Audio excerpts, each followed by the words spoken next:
आज के वीडियो में हमारा विषय है ताबीज़ या नक्श कह लीजिए या यंत्र कह लीजिए, चूँकि हिंदू विधान में इसको यंत्र कहते हैं, बाकी इस्लामिक विधान में इसको ताबीज़ या नक्श कहते हैं। तो इसके विषय में बताता हूँ। दो तरीके से ताबीज़ और नक्श का काम होता है। एक तो आप ताबीज़ जिसको समझते हैं कि गले में पहनने के लिए, तो ये सुरक्षा ताबीज़ होती है। इसमें सबसे ज़्यादा मशहूर होती है दुआ नादे अली शरीफ की जो ताबीज़ होती है। नादे अली शरीफ का जो नक्श होता है उसकी ज़कात अदा करने के बाद उसका जो नक्श है उसके ज़कात का तरीका होता है। जब कोई उसका हामिल हो जाता है तो वो उसको किसी को दे सकता है हिफाजत की नीयत से, और उसके लिखने के तरीके होते हैं, उसका सदका किया जाता है, उस पर फातिहा दी जाती है, तभी वो नक्श काम करता है। और एक नक्श को बनाने की कीमत लगभग 1000 रुपये 1100 रुपये आराम से आएगी, क्योंकि उसमें जानवर भी ज़बह करके सदका उसको किया जाता है।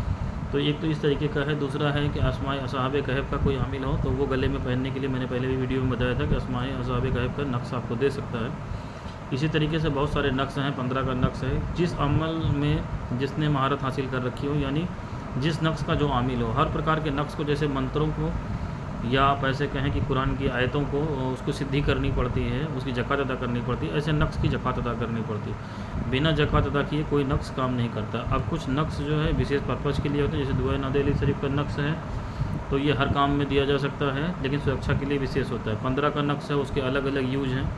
तो इसी तरीके से हर प्रकार के नक्श होते हैं। अब इसमें नक्श से काम इस तरीके से बे किया जाता था कि अमलियात के काम उसमें नूरी और सिफली दोनों तरीके के नक्श हैं।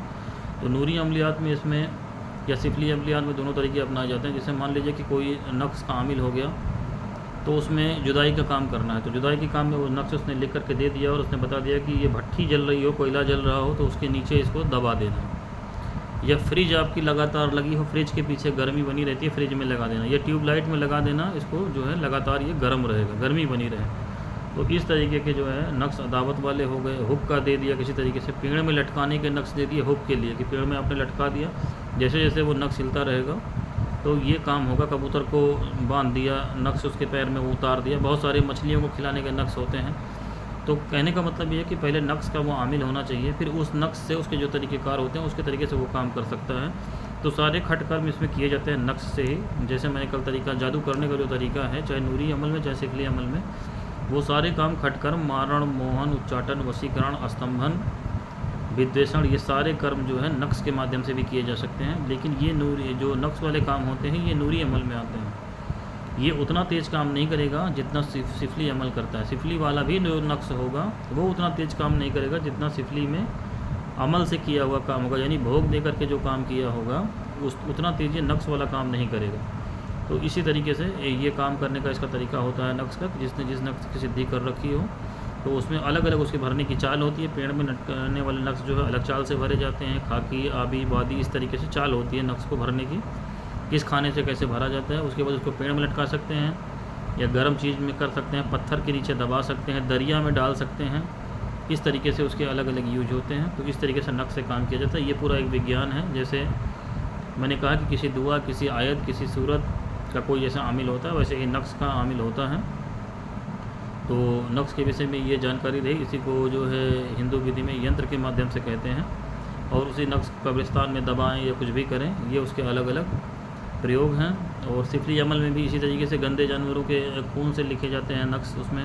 तो इस तरीके का फेम है, बस चीज़ें बदल जाती हैं। और उसमें नक्श के साथ फिर जो है कोई उसका मौकिल जो है, गंदा मौकिल जो रहेगा वो मखलूक उसके साथ चलेगी। जो सिफली वाले इस तरीके का काम करते हैं तो उसमें नूरी के तरीके से नहीं होता है। उसमें उसके साथ फिर जब वो नक्श लगाते हैं तो उनका कुछ उनको दे देते हैं हिस्सा। नक्श के साथ उसका तरीका होता है, चाहे कब्रिस्तान में दे दिया, चाहे कुछ दे दिया, नक्श वाली जगह पे दे दिया, पुतले के साथ दे दिया, कुछ भी कर दिया, तो उसके साथ कोई ना कोई मौकिल या कोई चीज़ें लग जाती हैं गंदी। यही नूरी और सिफली में अलग अंतर होता है कि यहाँ पे काम जो है रूहानियत करेगी और वहाँ पे आसेब। जब भी सिफली काम होगा तो उसमें शक्तियाँ जो हैं आसेब ज़रूर चलेगी साथ में। तो नक्श के बारे में इतना ही, इतने से आपका काम हो जाना चाहिए जो लोग भी इस वीडियो को देख रहे हैं। बाकी किसी को और कोई क्वेरी हो तो आप जो है कमेंट सेक्शन में जा कर के जानकारी ले करके आप पूछ सकते हैं, या अन्य किसी भी से भी आप राय देना चाहें या वीडियो चाहते हैं जो जानकारी आपको नहीं है इस्लामिक अमलियात में, हिंदू अमलियात में, जो आप सीखना चाहते हैं, जानना चाहते हैं, तो वो मैं आपको बताऊँगा। उसको आप कमेंट सेक्शन में लिख के भेजें। आज के लिए इतना ही।